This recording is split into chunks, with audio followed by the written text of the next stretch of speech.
Mga kaniti, pag-uusapan natin ngayon yung mga orders sa atin, no? So, every 5 days, naglo-load po kami sa incubator, and every 5 days kami din po ay nag-hatch. Yung piniprepare naming mga sisiyo ngayon ay 300 plus chicks, no? Dahil may umorder ng 200 and meron ding umorder ng 100. No? So, may mga freebies din kami dito, kaya dapat talaga marami kaming stock, no, sa aming mga alaga. So, knockout na po ito, no? Nagbilang na po kami. Yan. At umabot nga, sobra pa yung aming mga stock na mga chicks dito. Yan. So, itong preparation na to ay madali lang naman. Pero ako kasi dito, no, umaga, hapon, tanghali, madaling araw, tayo po ay nag-check, palagi nag-check dito, no? Para maiwasan po natin yung pagka-failure ng ating mga pagpapahatch, no? So, kagabi, mula dito sa ating malaking incubator, no, 500 capacity, 540 capacity. Yan. So, sa 18 days lang, may nag-hatch na. Yan.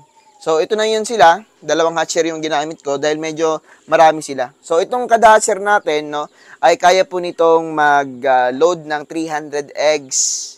Yan. Ito, may nagkaka-hatch. Yan. So, yung ginagawa ko lang dito, yung mga sobra na mga chicks na na-hatch na, dito ko lang nilalagay. Yan. Kapag may mga chicks kasi na marami, yung problema nun para sa akin ay naistorbo nila yung papahatch pa lang ng mga sisiyo. So, kapag active na yung mga chicks, tinatransfer ko na sila dito. So, okay lang naman ma-open yung hatcher natin, basta't hindi lang palagi. No? Kasi kapag palagi natin ino-open yung hatcher natin, magbabago po yung humidity and temperature. Ito yung pinakamaselan dito sa pagpapahatch, no? Itong humidity and temperature. Pag nagmali ka dyan, posibleng maging failure at hindi makalabas yung sisiyo, no? Kahit nagka-cracks niyan sila, kapag mali ang humidity and mali yung temperature, talagang failure ka.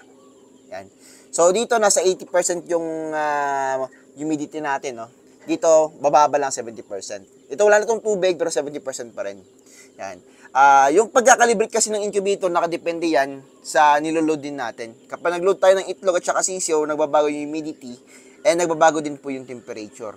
No? So, kailangan gumagamit tayo ng hygrometer. So, every incubators natin dito, may hygrometers po yan. Which is yung ginagamit ko ay mga analog lang. Yan. Syempre, sanitize tayo. No? So, sa mga chicks natin, para walang maging palpak, ito po yung ginagamit natin, no, para maiwasan yung mga sakit-sakit. Ito po yung Microban AVI. So, medyo mahirap hanapin ang Microban AVI. Yan. Pero pwede nyo ito mabili sa akin dito. Yan. 20 ml sa halagang 35 pesos lang. Nakaripak na po yan. Dahil nga, galon yung ginagamit ko.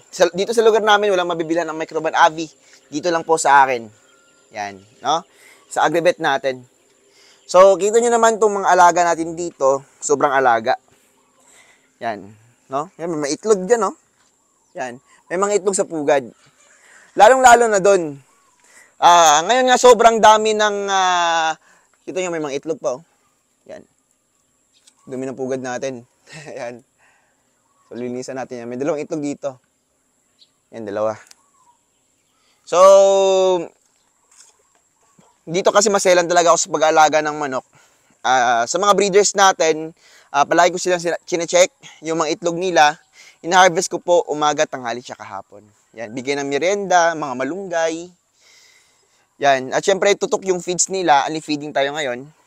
Yung purpose kasi ng unli feeding, lalong-lalo na sa mga may paitloging manok, ay kapag nagutom po yan sila, malaki yung chance na kakainin nila yung kanilang mga itlog, no, or nauhaw. So, dapat dito ay merong hindi naubusan ng tubig, no? Yan.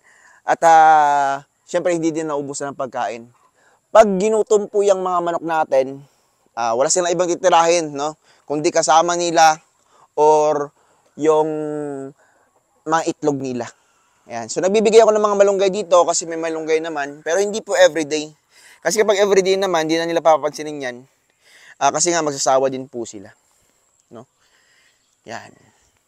So, ganito lang po. kadali mag-alaga ng manok. So isipin nyo, every 5 days to 10 days, no, tayo po nakaka-harvest ng mga 300 eggs and 300 chicks, no, to 400 chicks. Yan. So magkano ba yung presyuhan ng chicks namin ngayon? 120 pesos kapag 2 weeks old. So every 5 days meron kaming pinapa-out. Yan. So magkano yung magiging bentahan natin? No, so i-times nyo lang sa 120. Yan.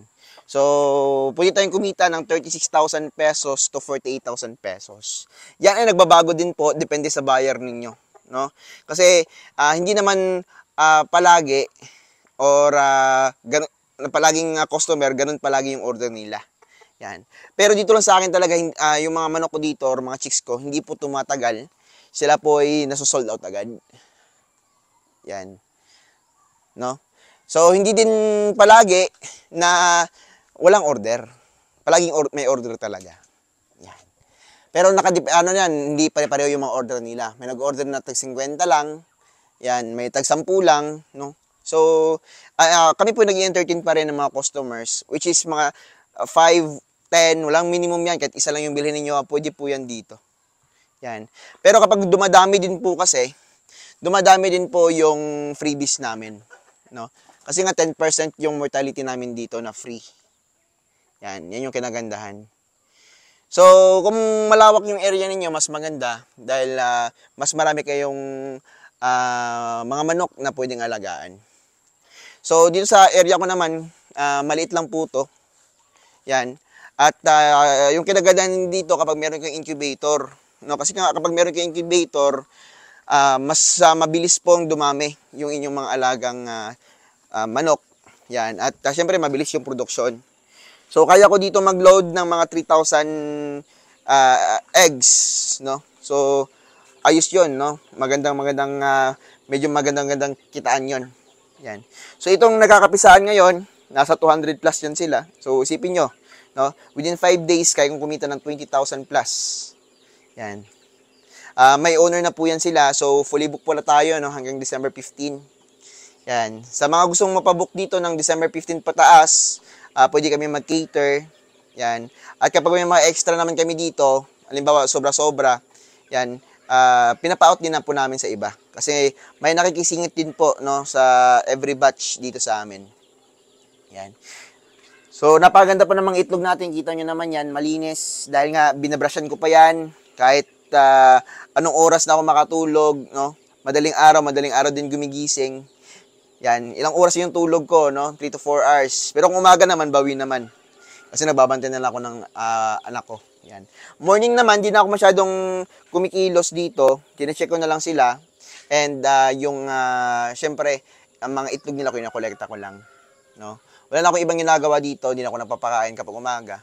Madaling araw po ako dito kumikilos. No? Hindi pa sumisikat ng araw, kumikilos na po ako. Yung purpose nun is para syempre, para hindi din tayo mainitan. Yan. At syempre, pagkagising pala ng manok natin, no, hanggang pagka matutulog sila, kumpleto sila sa pagkain. Yan. At syempre, hindi na rin natin sila may istorbo. Kasi minsan kapag palagi tayo sa manukan natin, o sa mga manok natin, ay istorbo din po sila. So, para, talaga sila, parang feel at home. Super feel at home. Yan, no? So, wag kalimutan itong Microban Avi, gamit ko to. And, syempre, ginagamit ko sa, sa mga CCO, Progen Z, Ambroxetil, and Ornistat, no? Yun po yun. At saka yung pinapakain ko, B-Pro 1000, tsaka B-Pro 2000 kapag medyo malalaki na.